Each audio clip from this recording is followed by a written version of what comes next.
Días, les saludo en la paz de Cristo, nuevamente para una nueva enseñanza, una nueva oportunidad que el Señor nos brinde en esta semana de poder acercarnos delante de su presencia, de ver su gloria, de ver su misericordia, de su perdón y saber de que cuando vamos delante de la presencia de Dios, derramamos nuestro espíritu, nos abrimos nuestros corazones como un libro y nos acercamos a papá para que el Señor nos hable, para que el Señor nos conceda de su sabiduría, de su palabra, para que encontremos refugio, para que encontremos también una palabra de aliento, una palabra que nos anime a levantarnos en los momentos cruciales y de las dificultades que pasamos a lo largo del día. Por tanto, nuestra confianza en el Señor es plena.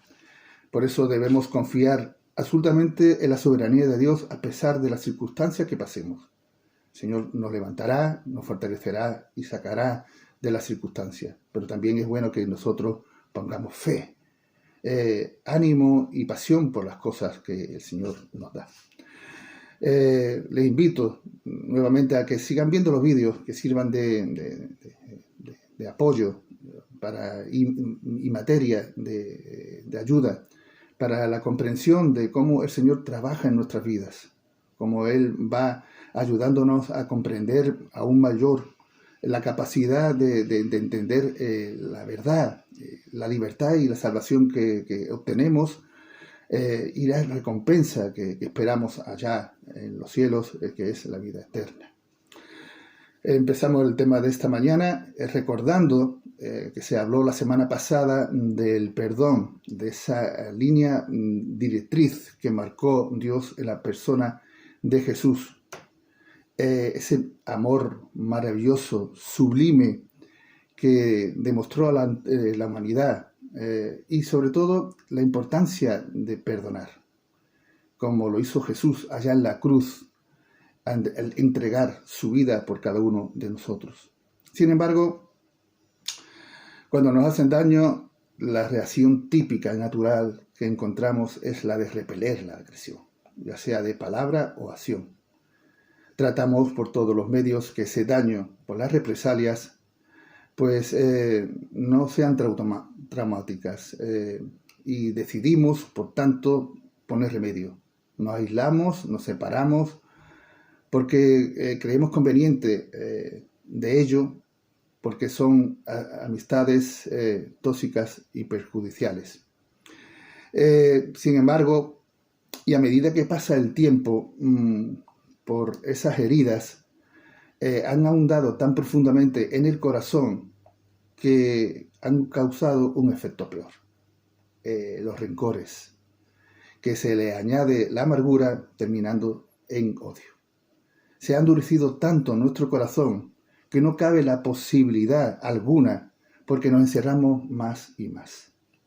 Lo peor de todo del caso es que la venganza pasa por nuestra mente y la verdad es que eso no debe de suceder, porque de alguna forma hay que recordar que no debe traspasar la línea de esa ansia de buscar la justicia, porque es una barrera que impide todo acercamiento y una posible reconciliación. Muchas personas hoy día no disfrutan, no son felices, porque de alguna forma andan heridas, viven en el pasado y creen que lo mejor para ellos es de apartarse de esas personas, pero no viven el presente para vivir mejor y siguen dañándose cuando señalan, cuando culpan por ese daño causado, esas experiencias recibidas por tanto la traición como la decepción, tanto física y moralmente, arruinan sus vidas, llevándolos a un desierto desagradable de desgracias. Y no beneficia, porque se sigue anclado en el resentimiento. Y siempre aparece un único pensamiento: yo no perdono. lo tienen bien asumido y de alguna forma se mantienen herméticamente en esa postura, manteniendo las puertas cerradas. Pero si se aferran, vivirán vidas de muchos desvaríos, fracasos, vidas arruinadas, y lo peor de todo es que lo sigan arrastrando toda la vida. Jesús nos enseñó a perdonar, y lo encontramos en una referencia de la oración que nos recuerda que Dios nos perdona y que Jesús con su enseñanza nos hace ver el mejor camino. Vamos a la palabra de Dios en San Marcos, en el capítulo 11, versículos 25 y 26.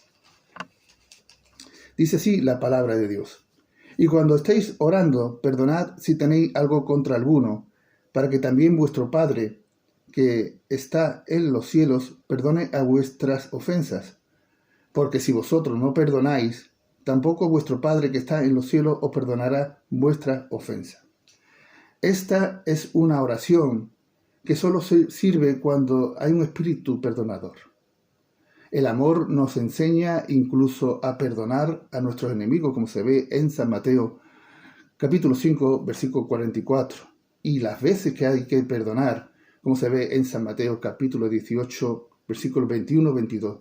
Siempre que vayan de corazón sincero por el daño que nos han causado. Hay una parábola que de alguna forma nos hace ver en ese aspecto cómo mejorar las relaciones. La de los dos creedores, que se ve en San Lucas en el capítulo 7, versículos 36 al 50. Fue a causa de una mujer que se acercó a Jesús, que ungió sus pies, siendo anfitrión Simón el fariseo. La reflexión es un aprendizaje esencial de cómo arrepentirse y seguir a Jesús. Aquí el acreedor, que es Dios, tiene dos acreedores. De una parte está representado en Simón fariseo, que era religioso, en 50 denarios, y la mujer adúltera representada en 500 denarios. La pregunta es, ¿cuál de los dos amará más a Jesús por haber sido perdonado? Así es como nosotros debemos ser como Dios, perdonar, como se ve en Isaías capítulo 55, versículos del 7 al 9. La grandeza de la misericordia es saber perdonar. A pesar de que la mujer era agradecida y de que la otra persona de alguna forma los reprobaban, los dos en verdad lo necesitaban. Como este relato, todos tenemos deudas. Una la tenemos con algunas personas, pero también lo tenemos con Dios.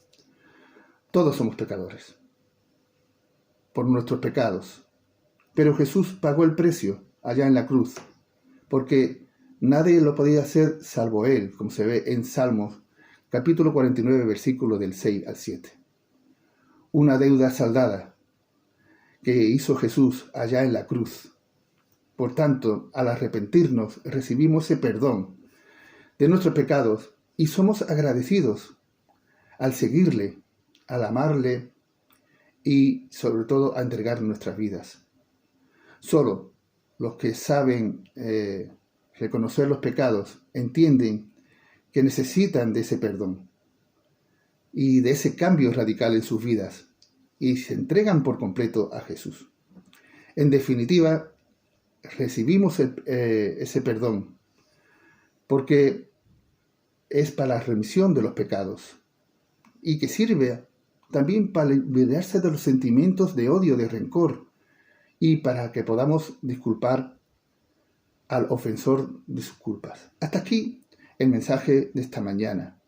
Necesitamos entender que el perdón es necesario en nuestras vidas, porque eso nos hace bien, nos libera de las cargas, de la culpa, de entender de que Dios también supo perdonar a cada uno de nosotros allá en la cruz. Por tanto, nuestras vidas tienen que estar siempre dispuestas a perdonar. Por tanto, hemos recibido ese perdón, esa verdad, esa libertad y salvación en nuestras vidas. Y eso es lo que nosotros proclamamos ahora. para que a través del perdón de Dios la gente pueda ser restaurada, puedan ser transformadas y puedan entender una vida mejor, una vida llena de esperanza, en el cual cada uno de nosotros podamos exponernos para saber ayudar al prójimo. Que lo importante de todo es la reconciliación, la unidad, la amistad, y que todo vuelva a su cauce natural. Por tanto, tenemos la oportunidad de brindarle a la gente ese posible acercamiento. Si nos han hecho daño, que sepamos perdonar de corazón, siempre que vengan a nosotros con esa disculpa sincera. Siempre es bonito que las reconciliaciones, las amistades vuelvan a tomar otra vez el rumbo que se había perdido por ello. Por tanto, Jesús vino a unir a los pueblos para que todos entiendan la necesidad que tienen de ayudarse mutuamente unos a otros, de que ese perdón nos salva, ese perdón restaura nuestras vidas y nos hacen aún mejores. Por tanto, tenemos en esta semana de bendición oportunidades para llevar ese mensaje de vida, un mensaje de perdón a los corazones, para que ese resentimiento desaparezca, ese odio que se está materializando hoy en el mundo desaparezca y entiendan que es necesario la paz verdadera que solamente viene desde el interior del corazón, por esa paz que Dios ha puesto en cada uno de nosotros. Por tanto, luchamos, disponemos y lanzamos y proclamamos el mensaje de Cristo a los corazones, para que entiendan que la salvación aún es posible para todos aquellos que no lo tienen. Tratemos por todos los medios de inculcarles la verdad, de hacerles ver que esos errores tienen un cauce de reconducción, de que si se entregan a Cristo, Dios les perdonará. Por tanto, les deseo que tengan una vida de bendiciones, pero también oportunidades para lanzar ese mensaje de esperanza. Que el Señor me lo bendiga.